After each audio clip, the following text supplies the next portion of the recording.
Raheem Sterling is the one that sort of exercised most people. It's been the kind of subject of conversation around the office today, and I think most people by now, I think we've tweeted them out anyway in case you have missed this. Raheem Sterling has got a tat of a machine gun on his right calf, outer calf, so the point of the gun pointed down towards his foot, the butt of the gun pointing up towards his knee. And I mean, the voice of moral outrage was hot on the front page this morning of The Sun, to say that they'd dug up some quotes from somebody or other to say that this was, the anti-gun lobbyists were outraged by this whole thing, and he was promoting gun crime. But of course, nobody really bothered to ask Raheem why he had done this, which has since materialised and sort of puts everybody back in the box a little bit.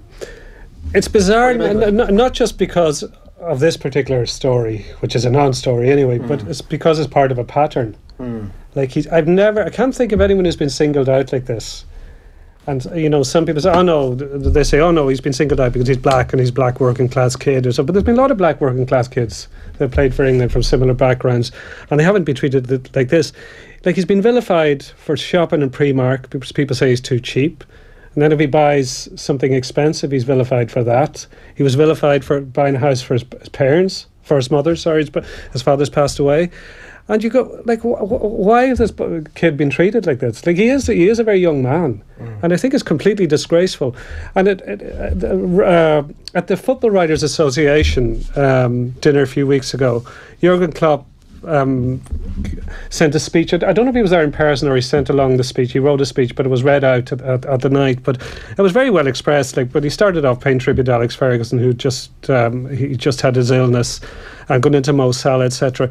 But then there was really interesting stuff at the end. He said, "This is a message for all the journalists here. You're all going to the World Cup. I don't want anybody to type out the word 1966 and stop in pressure on these guys and stop." To get behind them in the proper way, because there is this bizarre thing with England that they hype up their team and then they seem to just go for the jugular once the tournament is coming up. And the amount of players who've written autobiographies in the last few years, England players, likes of Stephen Gerrard, Jamie Carragher, there was a couple others, a couple of the United guys, but they said they were relieved when they retired. They said it was found as so much pressure and it wasn't enjoyable. And there's a lot of talk this week that Gareth Southgate has set up a camp that's deliberately been very relaxed. And then this stuff comes out. And it's just... You don't believe it's race related? I don't know, but I don't know. I don't know. Like, I don't want to imply, but it's just so odd. It's very personal on Raheem Sterling as well. Like, this actually goes back to the week after Euro 2016. It's that long that the Sun have been running very unusual articles about Raheem Sterling. The one straight after, but it's not just the Sun, like the Daily Mail in the UK as well. Yeah, the diamonds one about his apparently he got a bathroom put in for his mother, which had diamonds inset into it, and they were saying he should be mourning our defeat against Iceland and not splashing the cash like this. There was then some articles about the fact that you say he was spending cheaply, and I think the one that really scraped the barrel was a few weeks ago after the Football Writers, where he was up for Young Player of the Year. They actually did a piece on the fact he had breakfast the morning after. Yeah. Which is just very, but very like bizarre. Damien Delaney from Cork, Crystal Palace and Ireland has a tattoo with a gun. I think it was a clown with a gun or something. Alberto Moreno, Liverpool, has a tattoo with gun. I haven't seen any articles about them. Which may suggest the racial point, obviously, and it doesn't the reality of it is. But there's been a lot of other black players from his background that haven't been treated. I don't understand why he's been singled out. Like, it is very odd that he's been singled out to this extent. And like, you do get this nonsense of Liverpool fans boo him every time they've played him, every time he touches the ball, because he went for bigger wages and gone to a club that probably will compete for silverware more consistently. But sure, he joined Liverpool from QPR for bigger wages and to join a club that would be more competitive. So what's the logic there? Like, why is this kid being treated this way? Yeah, it's bizarre. It's the rush to rage, right? It's the sort of rush to judgment on it. It's the rush to get that picture out there on the front pages today. It's the rush to try and find a quote from somebody who supports a narrative around the story that is clearly not the case. And you see the way people jump on that it.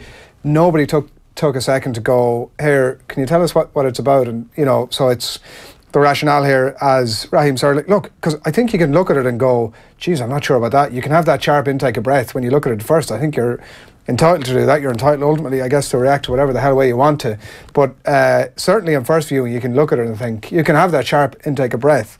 And then you actually just start to understand some of the rationale behind it. His dad was killed by gun crime when he was a kid, so he says that the reminder of it, for those watching us on stream, you can see some of the social posts here. When I was 2, he says, my father died from being gunned down to death. I made a promise to myself that I would never touch a gun in my life.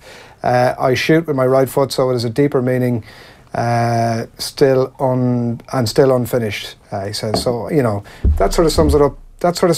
And like, if people bother to ask him what this means and like the deep meaning that has, this is not some sort of a flippant thing that he's done to try and make some sort of greater point, or as I've seen some Piers Morgan potentially. No, we shouldn't. Well, he's been driving it big time, and he's very influential on social media. Of players sort of pre-big tournaments look to, you know, bring this spotlight on themselves almost, which is frankly and utterly ridiculous. Now, we shouldn't, please, let's not make a great habit of quoting Piers Morgan. But did see on Good Morning Great Britain this morning, they were actually claiming he should be dropped from the squad. Yeah, but I was just going to bring this up, like, and that's, you know, Good Morning Britain had a poll and said, do you think he should be dropped from the squad, or should he be dropped from the squad, or should he be let go, allowed to have this tattoo? Which side are you on? And you just think, you're on the side of sanity. Like, what are you on about, you fools?